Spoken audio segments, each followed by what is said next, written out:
Hi, Mr. Sorensen. This is your X450 Black Edition with retractable landing gear and your FPV monitor mounted on your Turnigy 9X. We're going to look at some of your package features and we're going to go over the transmitter functions, and we're going to dive right in. We're going to start with the transmitter. First, we're going to talk about the transmitter. The blue switch right here is your flight mode switch. So in the top position, that's GPS mode, and that's where you're going to default start out to.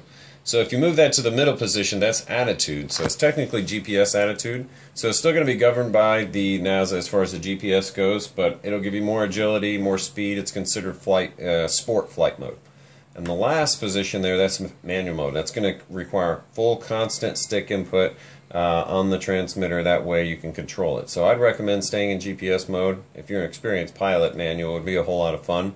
Otherwise, if you're a beginner, GPS or sport GPS or attitude mode. So GPS is where it's going to default to.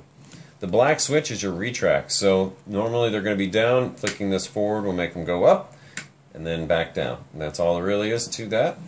This one back here, the yellow switch, this is your failsafe. So regardless of which flight mode you're in, flicking this forward will return the quad to home. It'll land itself and it'll shut off the motor. So good to go there. This knob up here is your gains. This is set to the exact halfway mark. Your gains are set to the appropriate level, so that way it flies good for the weight and for the size of the quad, the size of the blades, and everything else. So leave your gains where they're at. Again, that knob's at the exact halfway mark. You want to leave them there and they're set good. If you want to adjust them though, turn that and the quad will fly according to the gain levels that you put in there. So again, I'd leave that the way it is. Your pit trim right over here, this one rotating it left or right will rotate your quad up and down, excuse me, your camera on the quad up and down. So that's how you'll get your tilt control in there. So what I'm going to do is I'm going to show you your FPV equipment. You've got your 7-inch screen up here. Let's look at the back. Now we put this on here with rubber bands because that way we didn't put any permanent adhesive on your equipment. If you want to do that, then great. Otherwise, this is an excellent solution. It holds everything on here. What we're looking at, this white box is just a this is just holding the wires and cables that go to this screen and all the accessory wires. So we put that on there to kind of keep it nice and neat on there for you. And you can see your Dragon Link right here. This antenna must be attached before you power on your transmitter. Now your transmitter, when it powers on, it powers your Dragon Link, and I'll show you that here. Got your blue backlit screen there. Your Dragon Link light is on. You want to make sure that this antenna is always attached before you turn this on, or it could possibly burn out this transmitter. So this is your acting transmitter. it's plugged into the back here, overriding the antenna system that was normally in here. So this is your transmitter, and this is almost just like your computer interface for that. So that's kind of how that kind of links in and what's going on there. So we'll turn that back off for a second. Going over here, this battery is to power the screen, and so they just simply connect right here. That's all you'll have to do. This battery right here powers this little receiver, and they just simply connect right here. Now after you connect this battery, I'll show you in a second, there's a power button. You'll need to hit that button to be able to turn that on. So you plug that in, turn that on, plug this in, you get your screen, and I'll demonstrate that here right now. So what we're going to do, and we don't need to even turn on your transmitter to do this, because this is just your FPV equipment. Plugging in your screen, now you have your screen, and it's on AV2, and that's what your setup on is, AV2. AV2 is this right here. This is the power cord going from this receiver to this TV port.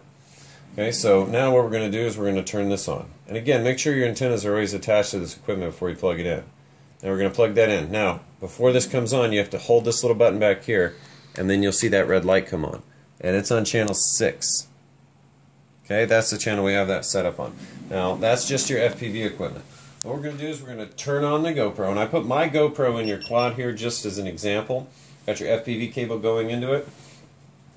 This little battery right here is your FPV battery.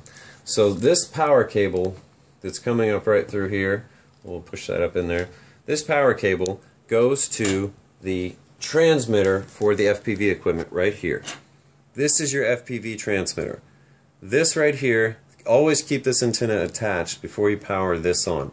This, just like the Dragon Link transmitter, can burn out without an antenna on there. Okay, so that power, that cable up here for your small FPV battery will plug into here, which will turn this on. So now that your camera is on, we're going to plug in your FPV equipment, just like this. Now look at your screen, you'll notice that it's a blank screen. Okay? You're not going to have an image on there until you plug in your quadcopter. Now we're going to go ahead and plug this in. The reason is because your IOSD, here we're going to change this to channel 7. It's on channel 7, there we go. You got your image, that's us, hey! Okay? So you have your whole setup on there, that's us. Now you can see on your screen all your IOSD equipment. You got your altitude, you've got, like it's on the desk so it knows it's a meter high. Okay, and then you've got all your other, and you also have right here, you have what your camera is showing in 1080p at 30 frames per second, you got your battery level, all that information, but you've got that on there. And what's kind of cool is, as you can see, the video is very clean, very clear, and what you see on there is what you're going to see on your screen. So that's all that video is coming through your GoPro right there. So that's how that system's going to work. Let's recap real quick. What we did on your transmitter is we plugged in your screen and we plugged in your receiver and turned the receiver on, and I believe it's on channel 7. We turned on the GoPro and we plugged in the small FPV battery right here. That's it. Now, the reason we had to plug in the quadcopter to get the actual image is because your on-screen display right here is powered by the quad. And so without power going to this via the main quad, this will not allow the image to be pushed through to that transmitter then back to your FPV equipment. So that is why you need to plug it in that order and have all those things on. So that's an overview of your FPV equipment. And now let's take a quick look at the quad itself. Okay, and then the last thing I want to go over is your blade setup. So these motors, in this order, this blade right here travels clockwise, and this diagonal counterpart is also clockwise. This one's counterclockwise, counterclockwise. So you'll just install your blades according to that, and you'll notice that on the actual blade itself, if we can get it to focus here, it says 1038R, and R is for right rotation.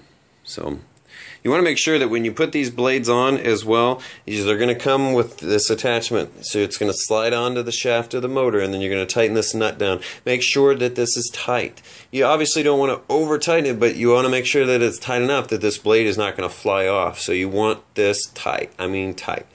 So that's how you want to put those on.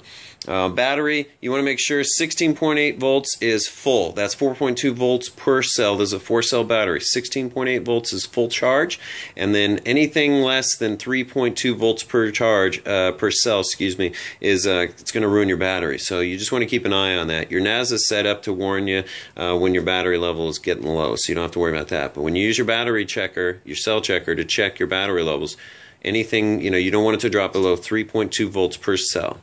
And you don't want to charge it higher than 4.2 volts per cell. So that's how that's going to work. All your batteries are pre-charged for you. The only other thing is this large antenna. This would be really long extended range on your Dragon Link. You put that onto your transmitter and you can get that 50-mile range. So that's included as well.